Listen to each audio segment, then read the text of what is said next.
Hi, this is Phoenix City Councilman Sal DiCiccio. As you know, I've been involved in looking at reforms with fiscal reforms throughout the city of Phoenix.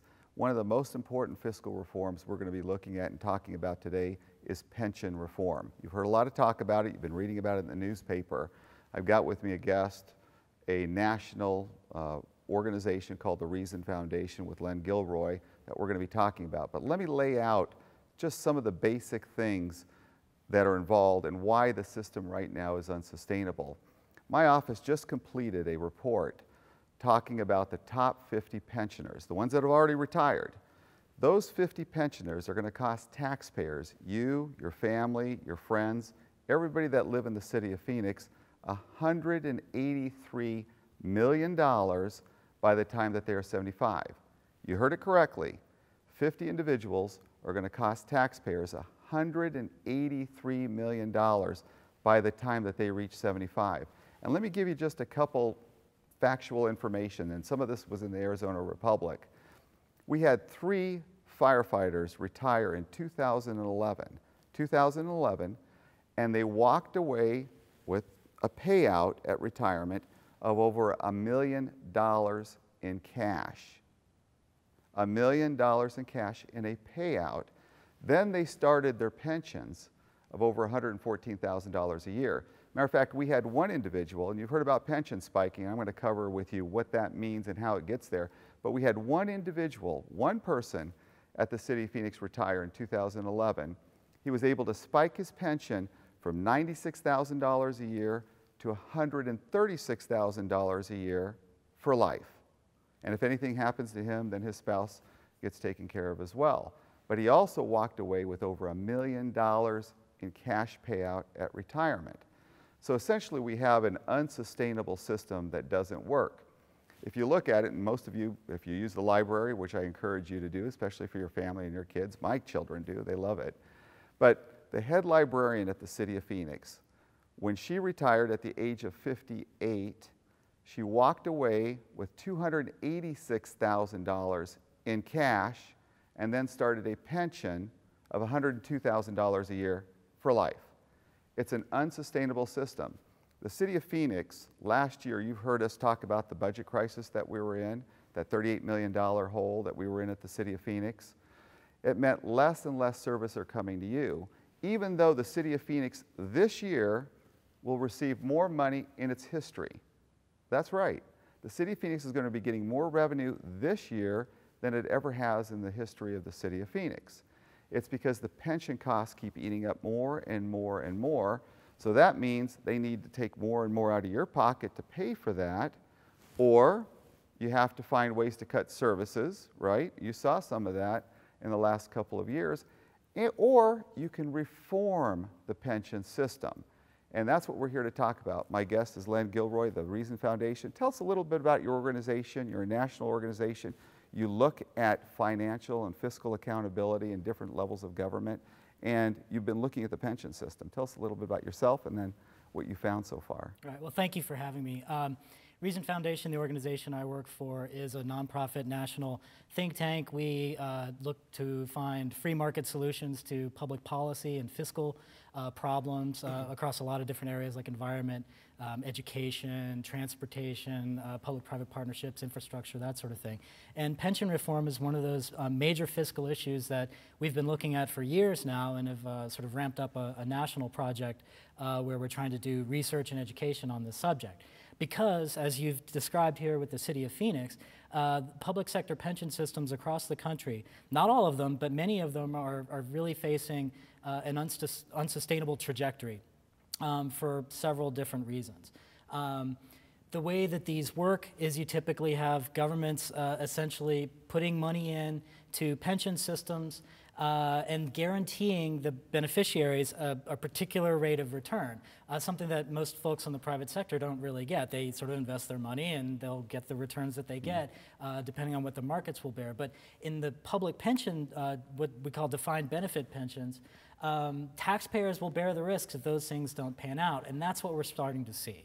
So if you look at the state and local level across the country, We're seeing, depending on different assumptions and estimates, anywhere between $1 trillion and $4 trillion in unfunded liabilities in public sector pension systems. Now, let me stop you what unfunded means, because I think the viewing public needs to understand that that means there's no money to pay for that. Right. It means that there's no money to pay for that, and what it really means, it's a fancy term, unfunded pension liability. It really means pension debt. It means it's debt that we're taking on, promises that we're making that we can't afford and don't have money to pay for, that we're going to be burdening future generations of taxpayers, our children, with these burdens, just like we're doing with the national debt and other sorts of things. And at a level of $1 trillion to $4 trillion nationally, that's pretty significant. And so Phoenix is facing that issue. We're not the worst off in the country, but certainly not, we're among in that batch of where the warning lights are flashing and, there's some major problems ahead. Well, what's happened here at the City of Phoenix, we've really taken a strong look at the pension system because the services to the public have had to been cut. The City of Phoenix is already facing 500 police officers short right now, and it's going to grow next year. And we've seen cuts to seniors, after-school programs, library hours, because more and more money is being taken away from the public in order to fund the pension system. Just to give you an example, back in, I believe, 2003, the total cost of pensions, just pensions alone, that's not everything, was right around $37 million. Today, it's $257 million is how much it's costing taxpayers every single year to fund it. And the City of Phoenix pension debt, the unfunded pension debt, and this is a number that will shock you. This is where we don't have the cash to pay it. That's why it's called unfunded, is $1.5 billion. But your report says that the numbers that the City of Phoenix are using are not really correct, are they, then? Right. We did some analysis. They're actually higher than $1.5 billion that we owe. Significantly higher. And the reason for that is that the city's pension system, the City of Phoenix employee retirement system, is assuming that it is going to generate a 7.5% return on investment over the next 20, 30 years, which may have been a decent number back in the past, but I think there are probably very few market analysts out there today that would say that you can bank on getting that 7.5% return moving forward into the future. And so if you treated the City of Phoenix pension system as if it were a private sector, like corporate pension system, and and those are typically regulated under a much more strict set of regulations in terms of how they value their assets and liabilities, you would actually see that number would be significantly lower in the 4 to 5% range. And that would basically mean that instead of a $1.5 billion debt, which are the city's numbers, that's bad enough. It would be another $1 billion on top of that. So about $2.5 billion on top of that, are somewhere in that range is probably where the real number lies. And again, that's assuming that things play out the way they are. You have a recession or two in that intervening couple of decades. That could throw things off really significantly. And let me just give you an example of how that plays out in the real world. No, please do. So Utah, our neighboring state of Utah, a few years back was a 100% funded system. The City of Phoenix, just by reference, is 56% funded. So very far off from what they need. At the unrealistic financing at an unrealistic rate, so it's probably much lower. Yeah. But let's just take that at face value. Well, Utah, a few years ago, was in a situation where they were at about 100% funded. Looked very good, the system was solid. Then the recession hit. The 1 year impact of that recession dropped the value down to, it knocked it 30% off. So they went from 100% funded to about 70% funded in about the span of a year because of the 1 year impact of the recession. And what that meant moving forward for them, because they modeled this out to say, well, what's this mean for our budget? And what it basically meant was over the next 20 to 30 years that they were going to be facing, just to fill that gap of that 1 year impact, 10% would be that hit on their budget that they would have to pay additional back into the system to get it back to that. So the bottom line, it just means less services to the public or raising taxes and fees, because that's what the City of Phoenix is doing now.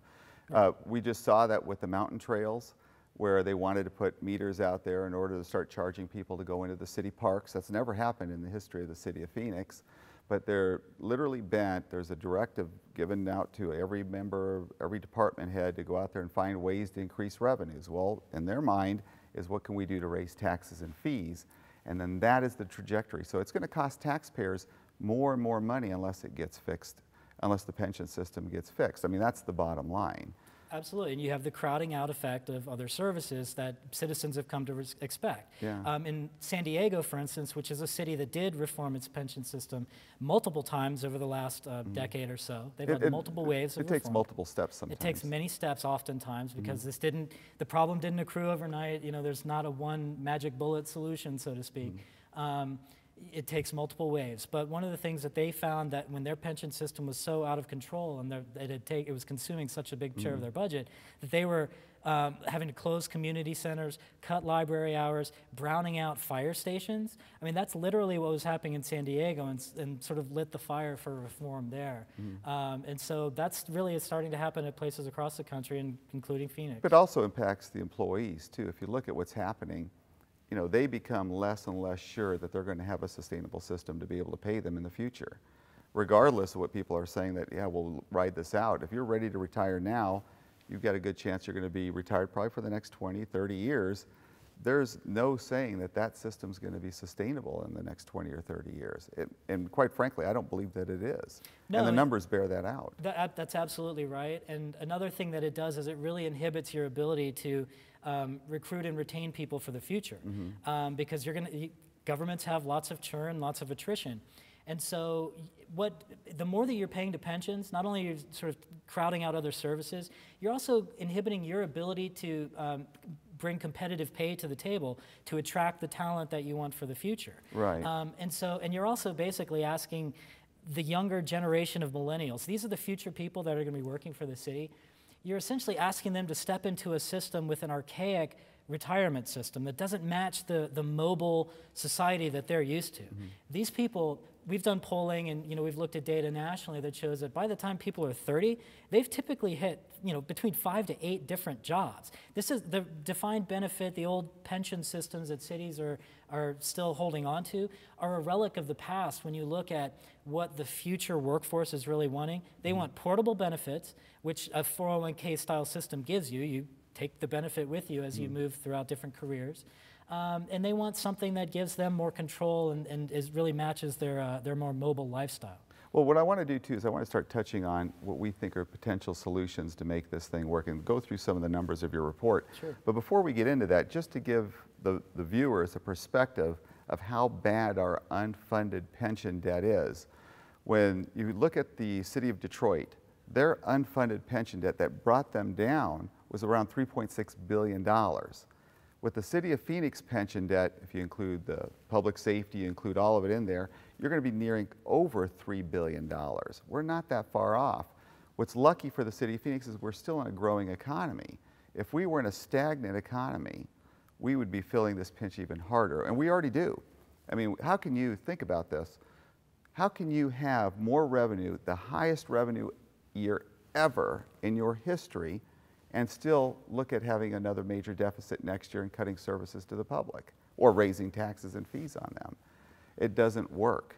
So one of the ideas that came up was to keep the promise with the current employees. They get to keep their pension, but any new employee then would be phased into a 401k model, no different than what the public gets right now. Just move everybody that's new into the new model. And I also want to talk about this pension reform that the city of Phoenix passed last year. A lot of us had problems with that, Len, and what's happening with not attracting new employees. But let's talk about what we see first is what, the model that could work by saving taxpayers, I think close to $400 million or more is what your report came out with. We have other reports showing it's going to save taxpayers over $500 million, and that's a City of Phoenix report. So why don't you walk us through a little bit about your report, what you found in your analysis, and why it's a benefit to the taxpayers. Sure.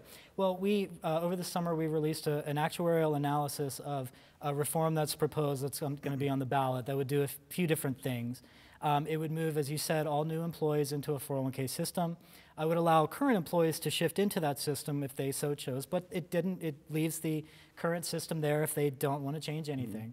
It would eliminate pension spiking, which I think we'll come back and talk to, but essentially that's a way for employees to artificially increase their pension payouts through adding different types of pay to their final base salary to essentially spike their pension levels and essentially make more in retirement than they were making. Well, it's like that one individual where he retired, he was supposed to be getting $96,000 a year for life, and by spiking his pension, he was able to get it up to $136,000 a year for life. Right. And just a couple of other things that that particular measure would do would change the final average salary calculation, and it would also eliminate a secondary retirement system that the city is offering, a defined contribution deferred compensation plan that's basically... It's a second retirement plan. It's a second retirement plan that's costing the city most recently about $16 to $17 million a year. So that's the package of changes that we looked at to see, well, what would the impact be? And you know, the bottom line is, we assumed that under that system, the city would contribute 7% towards an employee's retirement in a new 401k system, which is pretty solid compared to what other places are doing. The private sector gets between 2 and 4%. Right, so it's pretty generous, and it's certainly within the realm of what other governments are doing out there that are making these kinds of shifts. So the contribution could be up to 7%. It could actually, under the measure, it could go up to 8%. 8%. We just picked 7 as a relatively good target number. Certainly, policymakers could choose to change that, but we found that modeling this in the first year alone, you would get about $36 million in savings to taxpayers, and then over the course of 25 years, you'd be looking at $395 million in savings. The $36 million, just to give people a perspective, that's over 300 police officers that could be hired today, not 5-7 years from now when they're expecting that to happen. Just to bring it back to what the public understands and what they see, we have over 500 police officers short in the city of Phoenix. That means less coverage out there for our citizens, more strain on our police officers because they're doing a lot more work for it. So that $36 million in savings can go a long ways, from reopening some of the senior centers, some of the programs that were cut, the after-school programs, hiring more police, more into strategic functions. Right, absolutely. Exactly. Nothing's free. No, there is no free lunch. Right. But what that would do, I mean, fundamentally what we found is that in addition to those savings, what it would do would put you on track to a sustainable retirement system. One in which the city makes a contribution and then they're no longer on the hook for how the market plays out or what those returns look like in the future. You make your contribution, your costs are known and well-defined and capped, and what you essentially do is transfer those huge financial risks away from taxpayers. And remember, it's for new employees, only. Right. But what it does impact the current employees is the stopping the pension spiking. Let's walk through what pension spiking is, because for the public, it's a way of enhancing your pension. But let me walk you through just a couple things that make it happen. The way your pension is determined here at the City of Phoenix, and in a lot of places, they look at your top 3 earning years of your last 10 years. So basically your last 3 years. And so here at the City of Phoenix, you get to cash in your vacation, your sick leave, your other retirement plan. Those are the big 3. Once you cash that in, and where we had, for instance, the librarian, when she cashed in her dollars, it was $286,000. Then that raises their average, and then that spikes the pension. And that happens across the board throughout the entire, everybody within the City of Phoenix. Now the report, if you look at the bottom of the screen here, you'll have my phone number, and you'll also have my email address. I encourage you to get a copy of the report. Email my office and get a copy of this report. And we used all City of Phoenix numbers, no one's disputing that, where we looked at the top 50 pensioners, the ones that have already retired, and that their cost to you, your taxpayer, and your family, and the services that you receive is $183 million. Now figure that model, and yes, these are the top, but figure that model with over 14,000 employees and how much it's costing taxpayers.